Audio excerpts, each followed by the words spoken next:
Hello everyone and welcome back to the Salem witch trial. Well, hello members actually, to be fair, and people of the podcast, because my witch trials, they go so deep into them that I don't think I'll ever sort of release them to the normal watchers, only to my members. So yeah. We're now on the city upon a hill. The kingdoms of Sweden, Denmark, Scotland, yea, and England itself, as well as the province of New England, have had their storms of witchcrafts breaking upon them, which have made most lamentable devastations. That was by Cotton Mathers in The Wonder of the Invisible World. And if you do not yet know, there is a full playlist of the England's witch trials, and even going into Scotland and Ireland as such, because I did all that already, guys. It's all there from start to finish. A great storm was brewing in Massachusetts during the winter of 1691 to 92. One cause of the dark clouds was a disastrous frontier war, dragging into its fourth year. To pay for the war, the government had increased taxes and been forced to issue paper money, causing rapid inflation on a downward spiral in an economy already hit hard by cold weather, drought, and crop failures. The announcement of a new charter and a new, governor created uncertainty. Worst of all, a decline in an unwavering commitment to Puritan values measured, for example, by Sabbath worship attendance, threatened the New England way. Massachusetts Bay had been founded as a city upon a hill, and many feared the Puritan experiment was in danger of becoming irrelevant and perhaps even coming to an end. Such would have seemed impossible to imagine just a couple generations earlier, when the Bay Colony was established. The founders of Massachusetts were part of what some have called the Puritan diaspora, a substantial migration out of England between 1620 and 1640 of Puritans who fled the growing oppression of King James I and his successor, Charles I, and what they saw as the corruption of the Church of England. In his famous sermon, A Model of Christian Charity, Governor John Winthrop had proclaimed that we shall be as a city upon a hill. The eyes of all people are upon us. Massachusetts would be a shining example of what the world should and could be.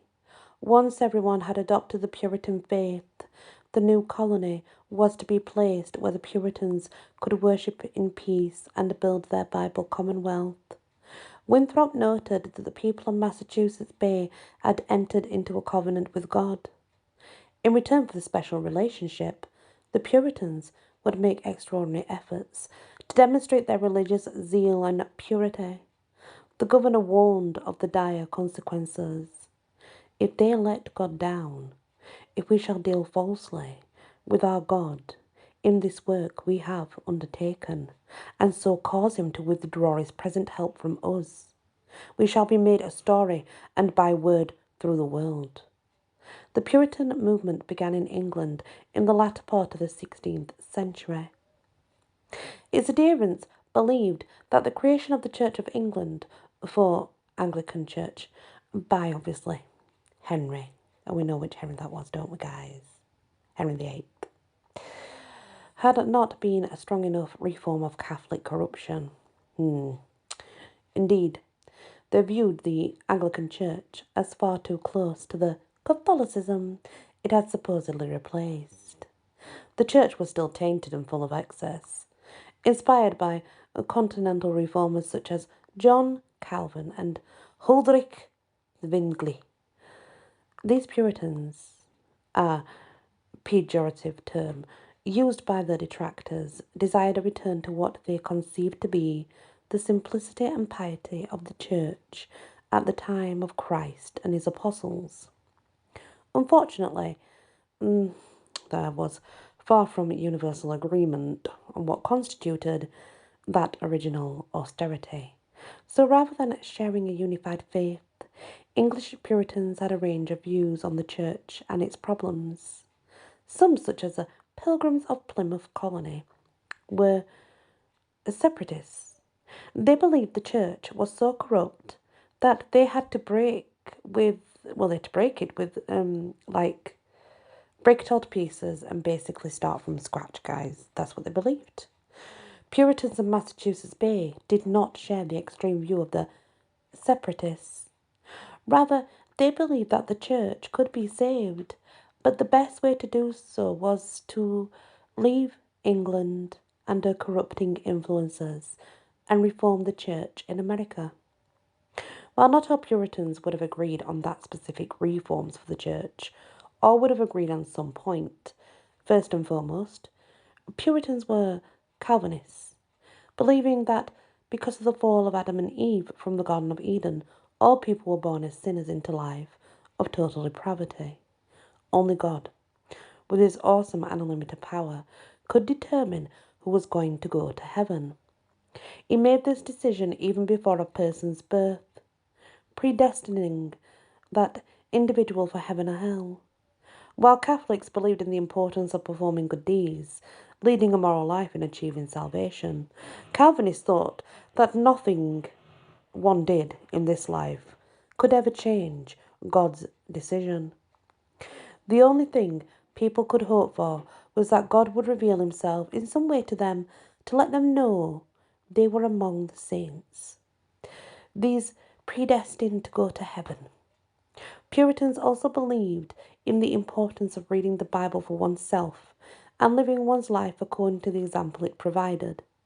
So strong was the belief in reading that by the 18th century, New England had one of the highest literacy rates in the history of the Western world, even higher than it is today. With a steady stream of immigrants from England during the 1630s, Massachusetts Bay quickly prospered. The colony began as a joint stock company, essentially the forerunner of a modern corporation, where stock owning individuals shared in the company's risks and rewards. The corporate charter, signed by King Charles I, included the grant of land to New England. So many of the shareholders as well as the charter moved to Massachusetts, and Boston became the corporate headquarters of the company and the colony. A string of settlements rapidly circled the bay and extended inland.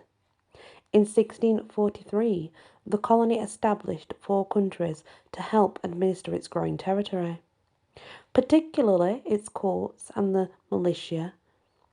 8 towns to the north of Boston would constitute Essex County, with Salem serving as the county seat. Yet amid these successes, a series of challenges arose to threaten the prosperity. First, Massachusetts Bay had to establish religious doctrine. This would prove a difficult task, since no such body of, codified beliefs existed in England. In the 1630s and 1640s, there would be numerous disagreements over how to interpret orthodoxy. Reverend Roger Williams, the minister of Salem, was expelled from the colony in 1635 after being convicted of sedition and heresy, both for his religious views and for his belief that the Native Americans were the actual owners of New England. Gee, fancy that, guys. Ooh, fancy that, eh? Think about it. Native Americans, original owners. Fancy that. He was right, wasn't he? He was absolutely right. And he was expelled for saying so. How nice. Williams would go on to found the colony of Rhode Island, as well as the Baptist faith in America. The next year, the prominent minister Thomas Hooker, what a name, led a group of about 100 Massachusetts Bay colonists westward to found Hartford, the first settlement in what would be the new colony of Connecticut. Hooker left in part due to his disagreement with John Cotton, a Boston minister. Shortly after, Cotton became a central figure in the Free Grace controversy, also called the Antinomian controversy.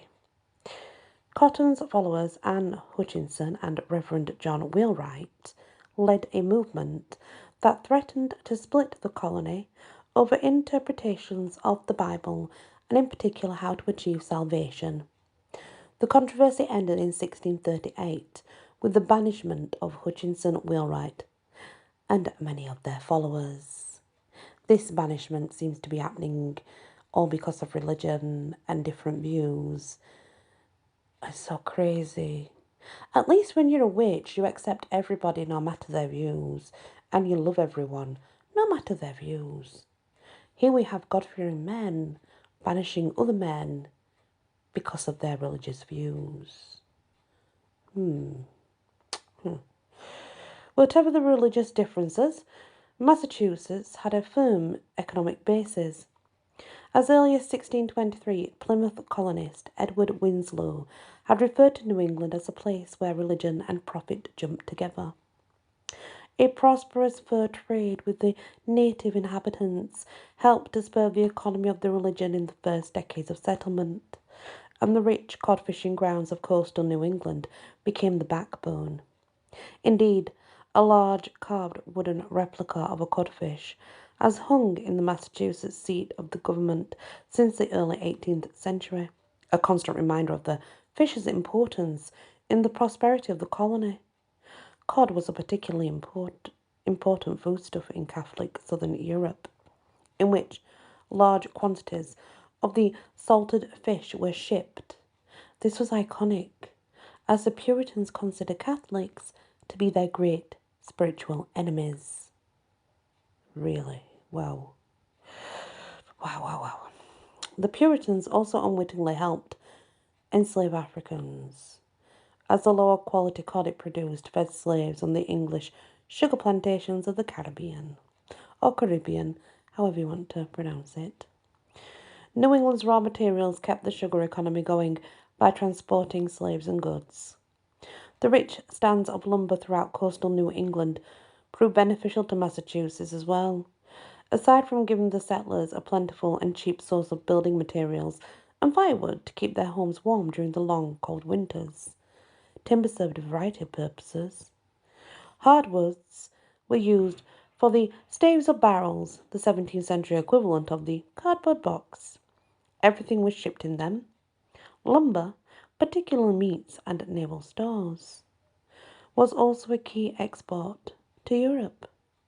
In the West Indies, sugar was such a profitable crop that the islands were completely cleared of wood and all available acreage used to grow sugar cane. Hence, the islands had to import the wood needed to build their homes and fuel their cooking fires. By the late 17th century, what may have been the first prefabricated houses were being shipped to the islands as well.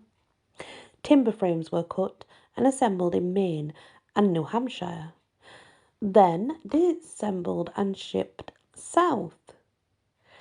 The English sugar colonies soon came to rely heavily upon New England for food as well. In addition to the cod that fed the island's slaves, pork, beef, and grain also travelled south. As Boston grew into New England's economic centre, its merchants and political leaders quickly realized that most of the raw materials, the furs, fish, the lumber, needed to drive this economic engine lay to the north of Massachusetts Bay, in New Hampshire and Maine. So beginning in the early 1640s, Massachusetts sought to develop and maintain either direct or indirect control over her southern neighbours, making a colony an imperial power in its own right. The ultimate victory for Parliament and the Puritans in the English Civil War and the execution of Charles I in 1649 meant that for the time being at least, Massachusetts would be allowed to remain an expansionist power that dominated the region. The second half of the 17th century, well, that would be a different story. And I'm going to leave that part here now, guys, for now anyway. And when we come back, we shall continue with our Salem witch trials. And bear in mind, we do have to go right back through history to get to the witch trials and why the witch trials happened. So we're looking at sort of the economy of America and how things were heading and how religious moves were made, because that's going to show us why it led to the witchcraft trials and how it all sort of played a role in it, let's say. Thank you for listening and many blessings.